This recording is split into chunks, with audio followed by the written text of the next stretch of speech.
Welcome back to the channel. So we have another unboxing of Victory at Sea from Warlord Games. So this is a first for me. This is the first time I've ordered directly from Warlord, and I ordered the Kirishima from the Japanese Navy.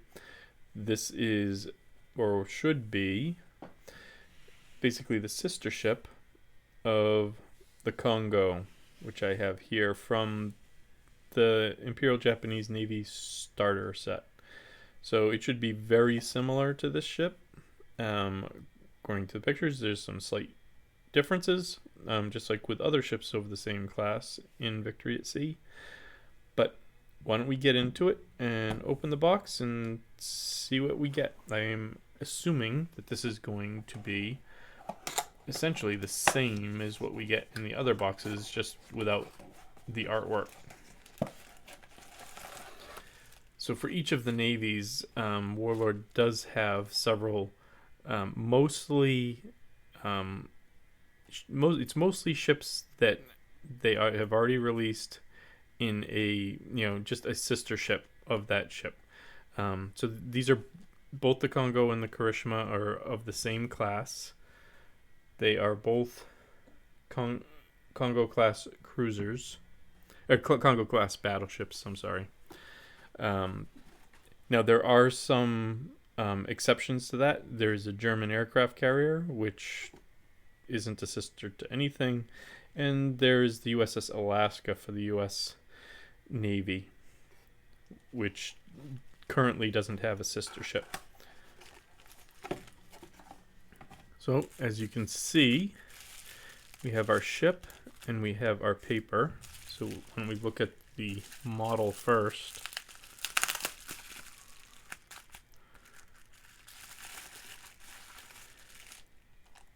and this was packed by Judith.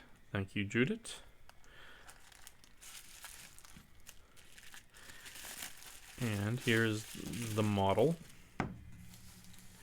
And just to compare it once more with the Congo, they are the same length, essentially the same ship. I can see right here there is a lifeboat here, not here. There are lifeboats here.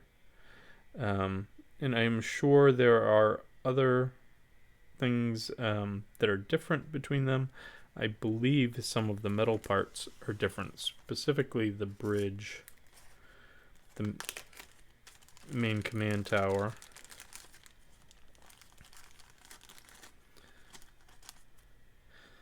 Yeah, so there's the main command tower for the Kirishima, and as you can see, it's a bit shorter than the one on the Congo.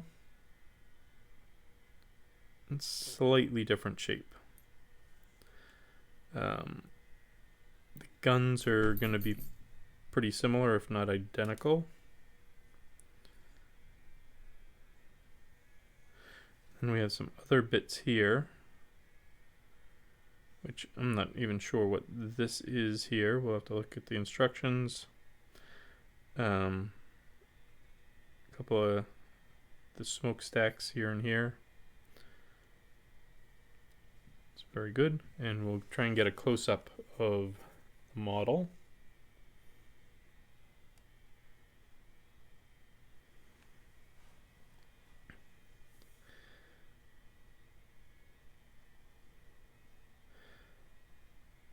So there we go, very similar. You can see actually the lights catching it. Well, it was catching it there.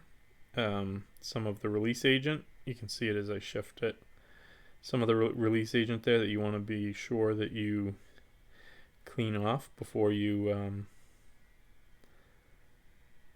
do anything with this. Now, one thing with this, I see almost no flash whatsoever. The bottom is very smooth. Around the base, I'm not getting a sense of any flash at all. And there seems to be almost no flash around the ship as well. So very nicely molded ship anyways. Here It's the bridge and the main guns.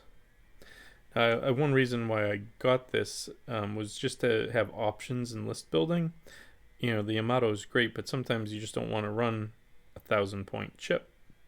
You can run 2 of these for less than the Yamato, so I just thought that would open up possibilities for me when list building.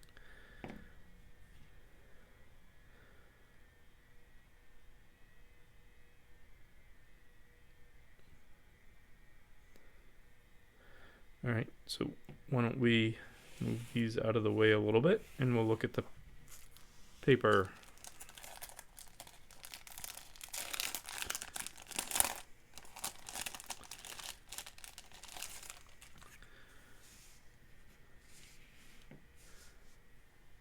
Get that focused.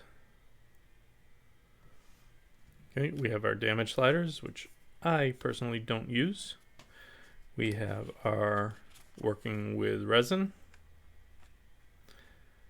which you're only not going to be familiar with unless it's your first purchase. And then we have our ship card. In the ship card, it's a Congo class battle cruiser, so it should be exactly the same card as what I already have for the Congo.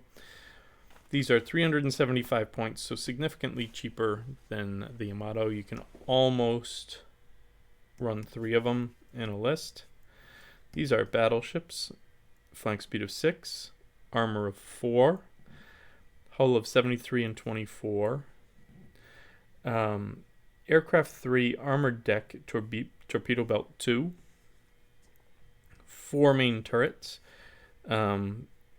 Each of the turrets contain 2 14-inch guns, point blank of 9, 19, 29 for long, so almost anything that you'll be able to get in range will be long or shorter, unless you're at the max range of a ship, which would be 30. If you're at that range, then you would be at extreme. Each of the turrets shoots 2 attack dice, plus 1 to armor piercing, and 2 damage dice for each hit that you get on your attack dice. We have light guns of 14 6-inch guns, 5, 10, 15, and 21. They have 8 attack dice, minus 2 to armor piercing, 1 damage dice each. They are restricted and weak. So the nice thing about these is they are not, so they're restricted, so, sorry, that's not a nice thing. They're restricted, so you can only throw half of your dice out of the port or starboard side, and they cannot cause criticals. We have another set of light guns, which are 8 5-inch guns, which are 4, 8, 12, and 16. 6 attack dice, minus 2 to armor piercing, 1 damage dice. These are dual purpose, so they can be used for anti-aircraft. They are also restricted and weak, and our AA battery of local 1. So not great AA battery off the bat. Now the Kirishima actually was sunk early in the war, so it's not going to have much, if anything. It doesn't look like it has any opportunity for refits, whereas the Congo and the Karuna, I believe that is what that says, or Haruna. Sorry, I need to. Haruna. Each have some refits that you can add. You get the real life stats, some history.